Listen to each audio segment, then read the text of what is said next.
perspective on the lumber? Because a lot of people are saying, when the prices of lumber went up high, you said this has more to do with supply chain stuff that is happening in Canada. What do you see happening moving forward the supply chain? Obviously, you've said that there's retailers now that you're returning stuff and they're just like, keep it, we'll give you the cash back. I tried to do that with a 86-inch TV the other day, and they would not let me keep the TV and the money. I tried. So I said, hey, dang it, man. I was going to try to say that. But no, I just heard of that happening. There was Yeah. obviously articles coming out. I can't imagine every store doing that, but just the fact that it did happen in some areas, I mean, it just goes to show that there is a problem out there with the supply. When it came to lumber, that was a long story leading up to it. I mean, all throughout 2019, I was reporting on mill curtailments, mill shutdowns, inventory depletions. I was reporting on OSB manufacturers taking 200 billion, was it 200? I don't know, hundreds of billions of square feet off the market. It was like quite intense what was taking place at the time. And then here we get hit with like the COVID lockdowns and even more supply constraints, even more, curtailments taking place. So I knew then it was like, man, this is going to be an issue if you don't have a lot of people producing, and that's consumption starts taking place. There's a huge gap taking place. So when the inventory ran out, it didn't surprise me. And then when the demand started kicking in for this lack of supply, I didn't know how far the lumber prices were going to go, but I knew that they were going to fly. They were going to go way up. Now, again, everybody just wanted to say, no, this is due to the stimulus checks and all that. It didn't. It was happening long before. I mean, like a year leading up to it. There was all kinds of reasonings that were taking place, like, with the bug infestation in Canada going into like the British Columbia area doing this salvage mode where they dropped the stumpage fees for all these logs, and those logs became cheap input costs going to these Canadian mills. They were pumping out a lot of lumber going into the United States, so it kind of filled the supply chain up. All of a sudden, the bug infestation salvage mode thing came to an end. Stumpage fees went up. These mills started going into curtailments and shutdowns because they really just couldn't afford to operate at 600 per thousand or even less than that when they were getting, much higher than that. So there was a lot of reasonings that were taking place. I mean, I could just keep going on and on about it. What's happening now, though, is that you still find that there is mills going into curtailment at times because of the bullwhip effect. You got an oversupply, undersupply, oversupply, and this is going to keep going until you find an equilibrium in the matter. How long that takes is like, who knows? It's going to take a while to get there. Not to mention the British Columbia area, who was this major high cost, high output producer, is not really going to be the lumber manufacturing like output like it once was. Those mills, they know this. I mean, you're talking like West Fraser, you're talking like Innifer, you're talking all the big guys, Confer. They're moving operations down to the southern part of the United States where there is a glut of pine trees taking place. And this is probably where you're going to start seeing a lot more lumber pumping out of the eastern, southeastern part of the United States. What I find interesting about it is that all these mills setting up there, they're all Canadian-based mills, operating within the United States, right? That's a way to avoid tariffs that way. Yeah. Well, I mean, one thing that, and I don't know how much you know about this, but Sure. Under the last administration, they put a lot of tariffs on China, and I don't know how that really impacted us because just not what I know. But do you think? And I've heard that they were supposed to take those off, but we still haven't seen any Chinese tariffs been removed with the new administration. So, do you think that the Chinese tariffs are still impacting the economy here locally, or am I just like crazy for asking that question?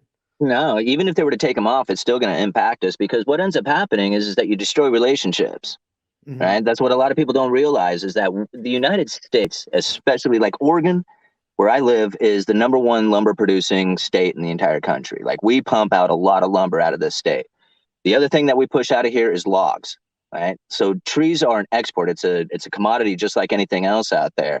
And our agricultural base up here is definitely trees, and we ship those things overseas. Now, that's one thing that like a lot of people were kind of complaining about is like, yeah, sure, all these mills make all this money off of the lumber prices, but the loggers aren't getting it. Why is that? It's because we used to pump a lot of logs going over to China, but these tariffs kind of gave them the finger, And so China's like, you know what, you guys aren't cool anyway. We're going to go hang out with Russia. And Russia became the #1 forestry exporter. So that doesn't return. Like you can drop the tariffs all you want, and they'd be like, yeah, we already got our system set up here. So what do you do about that? It's just like you can only drop your prices even more to get them to entice them to start buying from you again. So that's not a good thing for our log exports. One question I've always, with inflation going up, I mean, the cost of everything has gone up. I mean, we've had a lot of issues with the supply chain, and now gas prices are so incredibly high, and that's obviously going to trickle into everything. Do you think that if the United States were to say right now, like, okay, let's just start pumping oil again, right? Let's do it. Let's get the prices down. Do you think that that would actually have? I mean, I know it's not going to have an immediate impact, but 4 or 5 months down the road, does that curb a lot of this inflation and help us? What do you think there? Um, by adding oil to the global supply to try Yeah, and diminish it, I think they would have to pump an intense amount of oil to make that happen.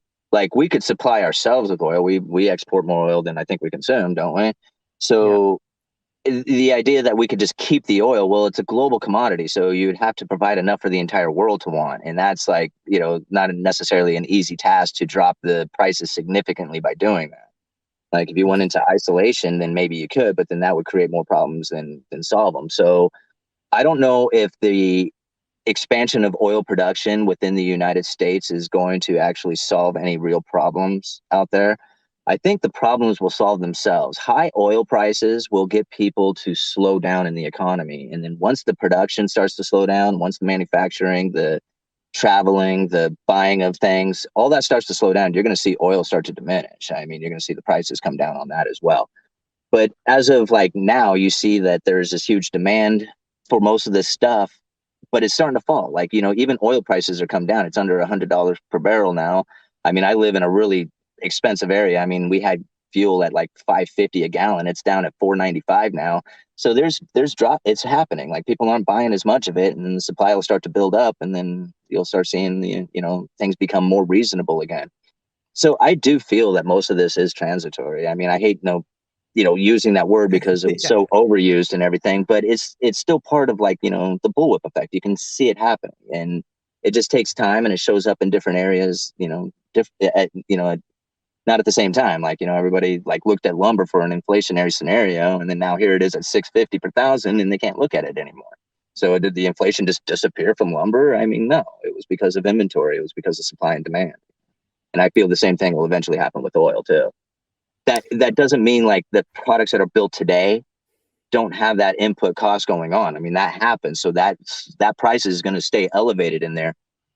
But what you'll end up happening is something called the Cantillon effect. And if those prices stay elevated, like for example, I have these nails, right?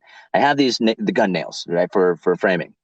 And we used to get them from the exact same vendor. We had this big display, all the same vendor, all has the same name on it.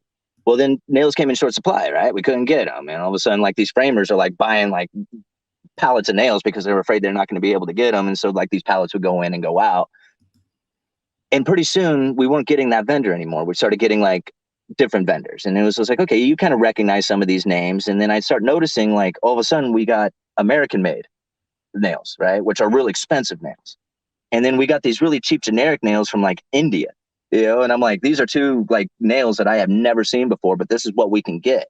So you have these real expensive nails, and then these ones that are kind of cheap, but they took a long ways to get here. It took more cost and energy and distance to get to us. So they end up being about the same price, when they get there.